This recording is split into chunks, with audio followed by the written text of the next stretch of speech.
बिस्मिल्लाहिर्रहमानिर्रहीम। अस्सलाम वालेकुम। उम्मीद है आप सब खैरियत से होंगे जी। तो आज हम लोगों ने जो चैप्टर स्टार्ट करना है वो चैप्टर नंबर 2 है, जिसके अंदर हम लोगों ने basic concepts of terminology of databases को पढ़ना है। ठीक है, सबसे पहले तो आपको पता है जो भी रिकॉर्ड आपका स्टोर होता है वो डेटाबेस की फॉर्म में स्टोर होता है। अब डेटाबेस के अंदर क्या क्या चीज़ें होती हैं? डेटाबेस के अंदर आप टेबल्स की फॉर्म में अपने रिकॉर्ड को स्टोर करवाते हैं, अपने डाटा को स्टोर करवाते हैं, ताकि जब आपको इन्फॉर्मेशन चाहिए हो तो वो आपके पास एक ऑर्गेनाइज्ड वे में अरेंज्ड हो और आपके लिए वो फैसिलिटेट करे। तो सबसे पहले बेसिक हम लोग पढ़ने जा रहे हैं कि रिकॉर्ड्स और फाइल्स को हम लोग कैसे बनाते हैं। ठीक है, तो सबसे पहले बात की जाती है फील्ड की। फील्ड क्या होती है? जैसे कि आपको पता है कि एक सेट ऑफ कैरेक्टर्स को जब मिलाया जाता है तो कोई मीनिंगफुल वर्ड बनता है जिसका कोई खास मीनिंग होता है। ठीक है, डेटाबेस के अंदर क्या होता है कि जब आप सेट ऑफ कैरेक्टर्स को आपस में मिलाते हैं और रिलेटेड कैरेक्टर्स आपस में मिल के एक डाटा बनाते हैं, और डाटा बनाने के बाद हम उसको किसी ना किसी एक वर्ड के साथ रिप्रेजेंट करते हैं। फॉर एग्जांपल आपके पास, अगर एग्जांपल के तौर पे मैं आपको बता देती हूँ कि जैसे अगर आपने एक पर्सन का नाम लिखा है, ठीक है, अब उसका जो नाम है उस तरह के आपने मल्टीपल पर्सनस के नाम एक ही जगह पे लिख दिए, आपने उसकी एक लिस्ट तैयार कर दिया। अब उस लिस्ट को रिप्रेजेंट करने के लिए मैंने एक नाम रख दिया नेम का। अब जहाँ पे भी नेम मैं पढ़ूँगी इसका मतलब वहाँ पे लिस्ट ऑफ पर्सनस होगी। तो जो नाम है that is the set of characters जो कि आपस में रिलेट कर रहे हैं, जिसके अंदर डाटा आपस में रिलेट कर रहा है। फॉर एग्जाम्पल अब पर्सनस के सारे नाम ही आ रहे हैं, उसके अंदर ऐसे नहीं हुआ कि किसी और पर्सन की डेट ऑफ बर्थ आ जाए या फिर कोई और रिकॉर्ड आ जाए। ठीक है, तो इस केस में जो हमारे पास चीज़ बनती है उसको हम कहते हैं फील्ड। ठीक है, उसको हम कहते हैं फील्ड। जैसे कि आपके पास जो फील्ड होती है वो स्मॉलर यूनिट होता है डाटा का, और इसकी कुछ एग्जांपल्स हैं जैसे कि एम्प्लॉय आईडी। अब आपके पास ज़्यादा एम्प्लॉयज़ होंगे, उनकी सबकी आईडीज़ भी डिफरेंट होगी। अब सब आईडीज़ को अगर आप एक यूनिक नेम के साथ डिफाइन कर दें जैसे एम्प्लॉय आईडी, तो that is called field. Similarly जब आपके पास कलेक्शन ऑफ फील्ड्स आ जाएँ लेकिन वो आपस में रिलेट कर रही हूँ, ठीक है, वो आपस में रिलेट कर रही हूँ, तो आप उसको कहेंगे रिकॉर्ड। ठीक है, और हर रिकॉर्ड रिप्रेजेंट करता है एक डिफरेंट एंटिटी को। और जब आपके पास डिफरेंट रिकॉर्ड्स आ जाएंगे तो रिकॉर्ड्स को मिला के जो कि एक तरह का डाटा बना रहे होंगे, रिलेटेड रिकॉर्ड होंगे, तो उसको हम कहेंगे फाइल। फाइल के अंदर आपके पास रिकॉर्ड आते हैं जो कि आपस में रिलेट कर रहा होता है। फॉर एग्जांपल आपके पास ये टेबल है जिसके अंदर आपके पास नज़र आ रहा है कि डिफरेंट रिकॉर्ड्स हैं, एक एम्प्लॉय अरसलान के नाम से, एक जमाल के नाम से, एक अब्दुल्ला के नाम से। इसके अंदर सबके अंदर जो फील्ड्स हैं उनके अंदर कोई ना कोई डाटा रखा हुआ है, दैट इज़ रिकॉर्ड। और जब मल्टीपल रिलेटेड रिकॉर्ड्स आ जाएंगे तो दैट विल फॉर्म फाइल। उसके बाद आती है आपके पास कुछ चीज़ें, जैसे आपकी फिक्स लेंथ फील्ड कौन सी होती है और वेरिएबल लेंथ फील्ड कौन सी होती है जी। तो फिक्स लेंथ फील्ड वो होती है कि जिसके अंदर आपने अपना साइज़ जो सा होता है ना, कितना एंटर डाटा करना है उसका फिक्स कर दिया हो। फॉर एग्जांपल अब मैंने ना 20 कैरेक्टर्स की ना एक स्टोरेज ले लिया, ऑक्यूपाई कर लिया। अब उसके अंदर मैं 8 बाइट का डाटा रखूँ, 8 कैरेक्टर्स रखूँ, या फिर 9 रखूँ, या पूरे के पूरे 20 रखूँ, जो स्टोरेज ऑक्यूपाई होगी वो 20 कैरेक्टर्स के लिए ही होगी। इसका मतलब आपने इसकी जो लेंथ है वो फिक्स कर दी हुई है। इसका नुकसान ये है कि जब आप लेट्स सपोज आपने 20 कैरेक्टर्स की फील्ड बना ली है, उसके अंदर अब आपने सिर्फ 8 बाइट का डाटा यूज़ किया है, 8 कैरेक्टर्स यूज़ किए हैं, तो बाकी के 12 जो होंगे वो आपके वेस्ट जाएंगे। वो आपकी सिर्फ मेमोरी ऑक्यूपाई करेगी, उसके अंदर आपका रिकॉर्ड नहीं होगा, लेकिन स्टोरेज उसकी यूटिलाइज हो रही होगी। जबकि वेरिएबल लेंथ फील्ड में क्या होता है? वेरिएबल लेंथ फील्ड में आप रन टाइम पे जो डाटा एंटर करते हैं और उसका साइज़ उस टाइम पे ही डिफाइन हो रहा होता है। ठीक है, ये पहले से प्री डिफाइंड नहीं होता। फॉर एग्जांपल अब मैंने 8 कैरेक्टर्स के लिए एक फील्ड एंटर की है, 8 कैरेक्टर्स के मैंने एंटर किया है, तो उसके अंदर 8 कैरेक्टर्स की ही स्पेस ऑक्यूपाई होगी मेमोरी के अंदर। ठीक है, 8 कैरेक्टर्स की स्पेस ऑक्यूपाई करने का मतलब उसके अंदर कोई भी एक्स्ट्रा ऐसी फील्ड नहीं होगी जो कि स्टोरेज को वेस्ट करे। ठीक है, उसके बाद बात आती है आपके पास टेबल्स की, टेबल्स और रिलेशंस की। क्या होते हैं टेबल्स, क्या होते हैं रिलेशन? आप अपने रिकॉर्ड और फील्ड्स को किसी खास फॉर्मेट के अंदर टेबल्स की फॉर्म में शो करवाते हैं। उन्हीं टेबल्स को हम एक और नाम देते हैं रिलेशन का। ठीक है, जो कि आपका रिकॉर्ड को स्टोर करता है, आपके डाटा को स्टोर करता है और आपको इन्फॉर्मेशन देता है जब भी आपको इन्फॉर्मेशन चाहिए हो किसी एंटिटी या किसी पर्सन की। अब ये पर्सन भी हो सकता है, कोई इंस्टीट्यूट हो सकता है, इट डिपेंड्स कि एंटिटी आपकी किस टाइप की है।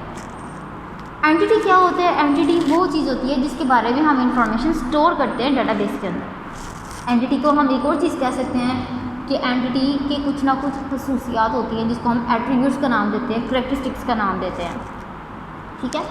और यही चीज़ें कौन टेबल के लिए ज़रूरी होती हैं। अब हमने रिलेशन कैसे बनाना होता है? सबसे पहले हमें कोई ना कोई सिनेरियो दिया जाता है कि हमने रिलेशन या टेबल किस तरह का बनाना है, किस लिए बनाना है।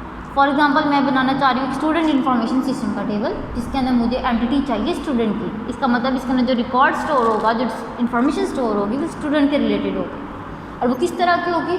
उसके अंदर आ सकते हैं स्टूडेंट का रोल नंबर, स्टूडेंट का नाम, उसकी डेट ऑफ बर्थ, एड्रेस और फ़ोन नंबर। जब मैं इसको टेबल्स की फॉर्म में शो करूँगी तो वो कुछ इस तरह नज़र आएगा।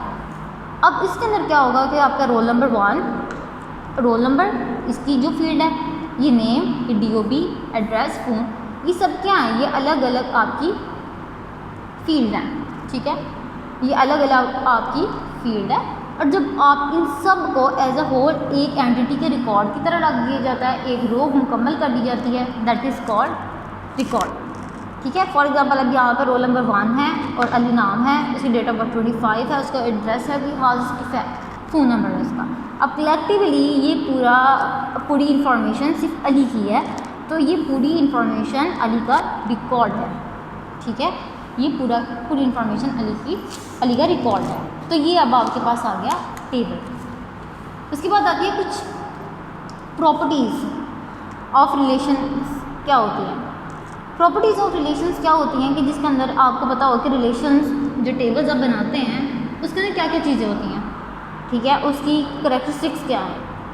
इसके अंदर क्या होता है कि इसके अंदर आप डुप्लीकेशन नहीं करते, ठीक है। नो डुप्लीकेट रोज एग्जिस्ट। ऐसा नहीं हो सकता कि अगर आपने अली नाम का रिकॉर्ड एक दफ़ा बनाया है और वो दोबारा एग्जिस्ट करे, same as it is record उसी टेबल के अंदर दोबारा एग्जिस्ट करे, ठीक है। तो आपके रिलेशंस ये फैसिलिटी देते हैं कि आपकी डुप्लीकेशन ख़त्म हो जाती है, क्योंकि हम उसके टेबल के अंदर एक प्राइमरी की असाइन करते हैं और जो प्राइमरी की होती है वो आपकी यूनिकली आइडेंटिफाई करती है आपकी फील्ड को। उसके बाद आते हैं आपके पास जो रोज़ होती हैं, ऑर्डर ऑफ रोज़ वो इनसिग्निफिकेंट होता है। इसका मतलब क्या हुआ कि आप उसके ऑर्डर को फिक्स करें या ना करें, इट डजेंट डिपेंड्स। ये सिर्फ डिपेंड करता है कि आपने रो का डाटा फैच करना है, किस भी तरह का करना है।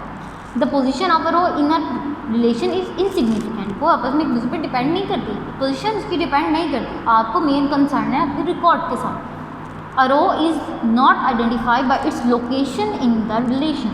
The rows can be retrieved in any order. आप इसको असेंडिंगली भी कर सकते हैं, डिसेंडिंगली भी कर सकते हैं, आप इसको किसी ना किसी खास फार्मूला के साथ सॉर्ट भी कर सकते हैं। सिमिलरली एज कॉलम्स के लिए भी यही रूल है।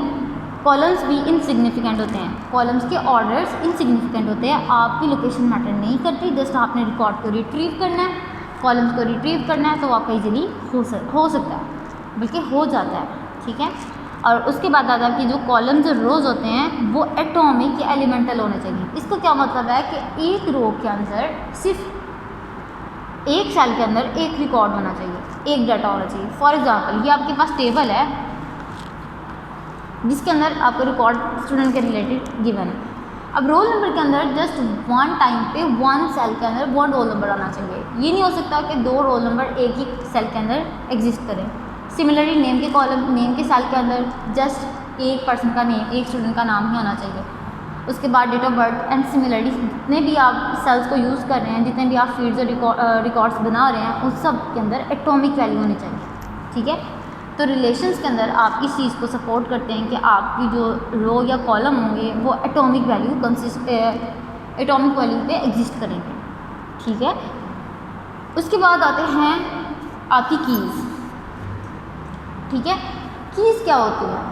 टेबल की खसूसियात डिसाइड करने, टेबल्स को आपस में लिंक करने के लिए, टेबल्स को किसी ना किसी खास शनाख्त में बनाने के लिए हम लोग कीज़ का इस्तेमाल करते हैं। उसको आइडेंटिफाई करने के लिए हम कीज़ यूज़ करते हैं। तो सबसे पहले की होती क्या है? की इज़ एन एट्रीब्यूट और set of attribute that uniquely identifies a tuple in a relation. किसी भी टप्पल को टेबल के अंदर आइडेंटिफाई करने के लिए, यूनिकली आइडेंटिफाई करने के लिए हम कीज़ को यूज़ करते हैं। और कीज़ आपकी क्या है? एट्रीब्यूट या सेट ऑफ एट्रीब्यूट्स। ये एक भी हो सकती है, इसका सेट भी हो सकती है। तो सबसे पहले हम बात करते हैं कीज़ की टाइप्स की। तो सबसे पहले बात आती है प्राइमरी की। प्राइमरी की क्या होती है? आपका पूरा का पूरा एक रिलेशन है, टेबल है, जिसके अंदर आपने सारा रिकॉर्ड इंसर्ट किया हुआ है। अब इसके अंदर रोल नंबर है, नेम है, डेट ऑफ बर्थ है, एड्रेस है, फ़ोन नंबर है, ठीक है। प्राइमरी की क्या करती है? प्राइमरी की हम किसी एक ख़ास एट्रीब्यूट को एक की बना देते हैं प्राइमरी की, ठीक है। अब इसमें रोल नंबर भी बन सकते हैं, नेम भी बन सकता है, DOB भी, लेकिन हमारे पास कुछ ना लिमिटेशंस होती हैं। हमने कुछ करैक्टरिस्टिक देखनी होती हैं कि अगर तो उसमें एग्जिस्ट करें तो हम उसको प्राइमरी की बनाएं। फॉर एग्जांपल, प्राइमरी की खसूसियत होती है कि प्राइमरी की यूनिकली आइडेंटिफाई करती है, लेकिन उसके अंदर डुप्लीकेशन नहीं होती, ना ही उसके अंदर कोई नल वैल्यू एग्जिस्ट करती है, ठीक है। और एक टेबल के अंदर सिर्फ एक ही प्राइमरी की हो सकती है। फॉर एग्जांपल, ये आपके पास पूरा टेबल है। अब इसके अंदर हम लोगों ने देखना कि रोल नंबर के अंदर रोल नंबर की जो उनसे स्टूडेंट का साइन होते हैं रोल नंबर्स, वो डुप्लीकेट नहीं हो सकते। हर स्टूडेंट का एक अपना खास रोल नंबर है, ठीक है, वो डुप्लीकेट नहीं हो सकता। इसके अलावा कोई ऐसा स्टूडेंट भी नहीं है जिसका रोल नंबर इसको साइन ना किया हो गया हो। इसका मतलब आपकी जो प्राइमरी की है वो नल नहीं होनी चाहिए। अब अगर नेम की बात करें तो नेम सेम हो सकते हैं, ठीक है। अब अली रज़ा है, अली रज़ा किसी और स्टूडेंट का नाम भी हो सकता है, लेकिन उसका रोल नंबर चेंज होगा। डेट ऑफ बर्थ भी सेम हो सकती है कुछ लोगों की, एड्रेस भी सेम हो सकता है अगर एक ही जगह से रहते हो। और फ़ोन नंबर भी यूनिकली आइडेंटिफाई करते हैं, लेकिन फ़ोन नंबर से आप आइडेंटिफिकेशन करना मुश्किल हो जाती है। तो आप क्या करेंगे, पूरे रिलेशन के अंदर जिसके अंदर रेपिटेशन ना हो, जो कि यूनिकली आइडेंटिफाई करे, पूरे रिकॉर्ड को आप एक रोल नंबर के साथ आप पूरे डाटा को फैच कर सकते हैं, पूरे के पूरे रिकॉर्ड को फैच कर सकते हैं। फॉर एग्जाम्पल, मैंने रोल नंबर 1 लिखा और मैंने रोल नंबर 1 के स्टूडेंट के रिकॉर्ड को फैच करना, तो अभी पूरी की पूरी रो को रोल नंबर 1 के साथ फैच कर सकते हैं। तो इसलिए हमने रोल नंबर को क्या बना दिया, प्राइमरी की। उसके बाद आती है बात आपके पास कंपोजिट की, ठीक है। कंपोजिट की क्या होती है? कंपोजिट की ऐसी की होती है जिसके अंदर आप 2 या मोर एट्रीब्यूट्स को एज अ प्राइमरी की बना सकते हैं, ठीक है। फॉर एग्जांपल, आपके पास ये टेबल है, इसके अंदर आपके पास रोल नंबर और सब्जेक्ट है, ठीक है। अब रोल नंबर भी यूनिकली आइडेंटिफाई कर सकता है और सब्जेक्ट भी यूनिकली आइडेंटिफाई कर सकता है, ठीक है, पूरी रिकॉर्ड को, पूरी फील्ड को। तो ये आप दोनों जो है आप इसको क्या बना सकते हैं, एज अ कंपोजिट प्राइमरी की। A primary key that consists of 2 or more attributes is known as composite key. For example, the following relation uses 2 attributes, roll number, subject, to identify each tuple. This is an example of composite key.